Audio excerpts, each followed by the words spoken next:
আজকের ভিডিওতে আমরা জানব বিশিষ্ট সমাজসেবী শিবানন্দ শাস্ত্রীর জীবনী।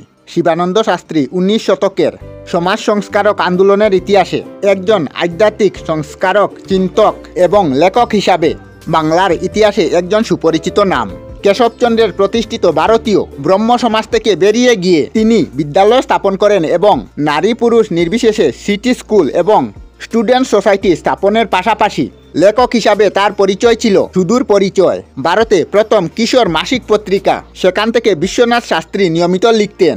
এছাড়া তার নিজের সম্পাদনে প্রকাশিত হয় সমপ্রকাশ, সমদর্শী, আত্মকুমুদি, মুকুল ইত্যাদি বিখ্যাত সব পত্রিকা। ব্রহ্ম সমাজের পক্ষ থেকে তিনি বাল্যবিবাহ রোধ এবং বিধবা বিবাহের পক্ষে আন্দোলনে নেতৃত্ব দিয়েছিলেন। তার প্রচেষ্টায় 1872 সালে মেয়েদের বিবাহের বয়স নিম্নতম 14 বছর নির্ধারিত হয়। তার আত্মজীবনীমূলক গ্রন্থ আত্মচরিত এবং রামতনু লেহেরি ও তৎকালীন সমাজ 19 শতকে কলকাতার সমাজ রাজনৈতিক জীবনের এক জীবন্ত দলিল।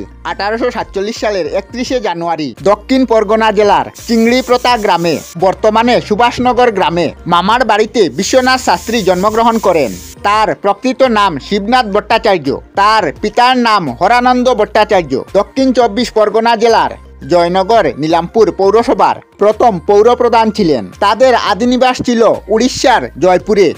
সেখান থেকে তারা দক্ষিণ 24 পরগনার মজিরপুরে এসে উঠেন। বৈদিক ব্রাহ্মণ ধর্মে আধ্যাত্ম বিশ্বাসী এক পরিবারে জন্ম হয় বিশ্বনাথ শাস্ত্রী। তার পরিবারের বেশিরভাগ সদস্যই পৌরোহিতের মাধ্যমে উপার্জন করতেন, যদিও তার পরিবারে দারিদ্র্য ছিল আজীবন। শৈশবে তিনি লক্ষ্য করেছিলেন তার গ্রামের ব্রজনাথ দত্ত এবং তার পুত্র শিবচন্দ্র দত্ত অত্যবাদী পত্রিকার গ্রাহক ছিলেন এবং সেই পত্রিকা ক্রয় করার জন্য তিনি অন্যান্য গ্রামবাসীকে উদ্বুদ্ধ করতেন।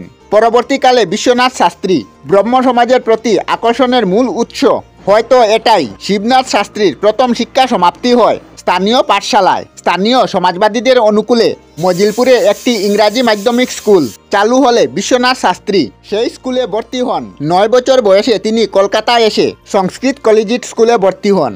তার মামা দ্বারকানাথ বিদ্যাভূষণ সংস্কৃত কলেজে পড়াতেন এবং তার সঙ্গে ঈশ্বরচন্দ্র বিদ্যাসাগরের বেশ সম্পর্ক ছিল এবং প্রায় পরস্পরের বাড়িতে যাতায়াত ছিল। 1864 সালে সংস্কৃত কলেজ স্কুল থেকে প্রবেশিকা পরীক্ষায় উত্তীর্ণ হয়ে সেই সংস্কৃত কলেজে ভর্তি হন বিশ্বনাথ শাস্ত্রী এবং ওই কলেজ থেকে 1868 সালে FA এবং 1872 সালে MA ডিগ্রি হাসিল করেন। কলেজের পাঠ শেষ হলে ব্যতিক্রম ও মেধাবী ছাত্র হিসাবে তাকে শাস্ত্রী উপাধি দেওয়া হয়। ছাত্র অবস্থা থাকাকালীনই 1869 সালে কেশবচন্দ্র, আনন্দমোহন বসু, কৃষ্ণবিহারী সেন এবং রাজনাথ রায়ের সংস্পর্শে এসে বিশ্বনাথ শাস্ত্রী ব্রাহ্মণ ধর্মের প্রতি গভীরভাবে আকৃষ্ট হন। ক্রমশ হিন্দু ধর্ম ত্যাগ করে তিনি ব্রাহ্মণ ধর্মে দীক্ষিত হন। এই নিয়ে তার বাড়িতে প্রবল পারিবারিক বিশৃঙ্খলার মুখে পড়তে হয়। শোনা যায় পুতুলিকতার বিরোধী হয়ে মূর্তি পূজা বন্ধ করতেও তাকে অনেক সমস্যায় পড়তে হয়েছিল। পুত্রের এই কাজে আঘাত পেয়ে তার মাতা অজ্ঞান হয়ে পড়েন এবং তার পিতা হারানন্দ তাকে লাঠি হাতে মারতে উদ্যত হয়েছিলেন। তিনি শিবনাথ শাস্ত্রীকে গায়ের জুড়ে ঠাকুরঘরে নিয়ে যাওয়ার চেষ্টা করলেন, কিন্তু তাতে কোনো লাভ হয়নি। উপায় অন্ত না দেখে পিতা হারানন্দ পুত্র শিবনাথ শাস্ত্রীর সঙ্গে সকল সম্পর্ক ত্যাগ করেন। এরপর 1869 সালের 22 আগস্ট শিবনাথ শাস্ত্রী ব্রহ্ম সমাজে যোগ দেন। অবিচল আদর্শ, সুমিষ্ট ব্যবহার এবং প্রতিশ্রুতি পরায়ণতার জন্য বন্ধু বা আত্মীয়দের মধ্যে সেই সময় শিবনাথ শাস্ত্রী বেশ সম্মানিত হতেন। কলেজ পাশ করার সময় তার সঙ্গে রামতনু লেহেরি এবং দ্বারকানাথ গাঙ্গুলির আলাপ হয়, যাদের প্রভাব জীবনে গভীরভাবে পড়েছিল। 1872 সালে কেশবচন্দ্র সেন ভারত আশ্রম নির্মাণ করলে শিবনাথ শাস্ত্রী সেখানেই থাকতে শুরু করেন। তার ঠিক পরের বছর 1873 সালে তার মামা দ্বারকানাথ বিদ্যাভূষণ অসুস্থ হয়ে পড়েন। ফলে বাধ্য হয়ে মামার বাড়িতে ফিরে গিয়ে এই সঙ্গে তিনি সমপ্রকাশ পত্রিকার সম্পাদনা, মজিলপুর স্কুলের দায়িত্ব এবং স্থাবর সম্পত্তি রক্ষণাবেক্ষণ করতে শুরু করেন। এই সময় হরিনাবি ব্রহ্ম সমাজ এবং হরিনাবি বিশ্ববিদ্যালয়ের কর্মকাণ্ডের প্রতি তিনি আগ্রহী হয়ে উঠেন। মজিরপুরের নিকটের গ্রাম লহরি নবীতে তার বন্ধু প্রকাশচন্দ্র পালকে তিনি হরিনাবি বিদ্যালয়ের দায়িত্ব এবং শিক্ষক হিসাবে নিয়োগ করেন। এরপর 1979 সালে তিনি সাউথ সরকারি স্কুলের প্রধান শিক্ষকের পদে আসন হন আর 1-2 বছর পরে এলাকার এক স্কুলে পণ্ডিত পদে উত্তীর্ণ হন। কিন্তু এই পদে তিনি বেশি দিন আসীন ছিলেন না। কিছুদিন পর সমস্ত সরকারি পদ ত্যাগ করে তিনি ব্রহ্ম সমাজের কাজে নিজেকে উৎসর্গ করেন। ক্রমে ভারতবর্ষের ব্রহ্ম সমাজে কেশবচন্দ্র সেন এবং শিবনাথ শাস্ত্রীর মধ্যে মতবিরোধের কারণে দ্বন্দ্ব বাধে। সেই সময়ে মেয়েদের ব্রহ্ম সমাজে প্রবেশ করার অধিকার থাকলেও তাদের করতে হতো পর্দার আড়ালে। শিবনাথ শাস্ত্রী এই পর্দা প্রথার তীব্র বিরোধিতা করেছিলেন।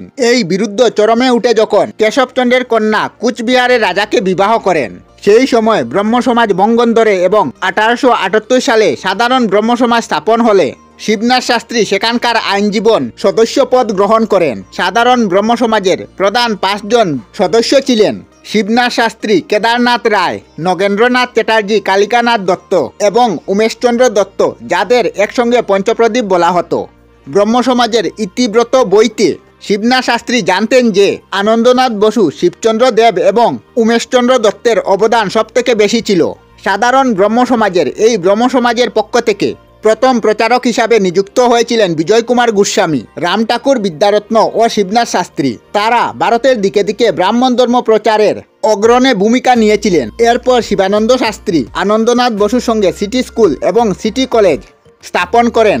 এই সংস্থার প্রথম সম্পাদক হন। সাধারণ ব্রহ্ম সমাজের মুখ্য পাত্র হিসাবে তার সম্পাদনায় বাংলা ভাষায় প্রকাশিত হতে থাকে তত্ত্ব কুমুদি পত্রিকা। এছাড়া তিনি ব্রহ্ম বালিকা বিদ্যালয় স্থাপনে সহায়তা করেছিলেন এবং পরে তিনি এর সংবাদক পদেও আসীন হন।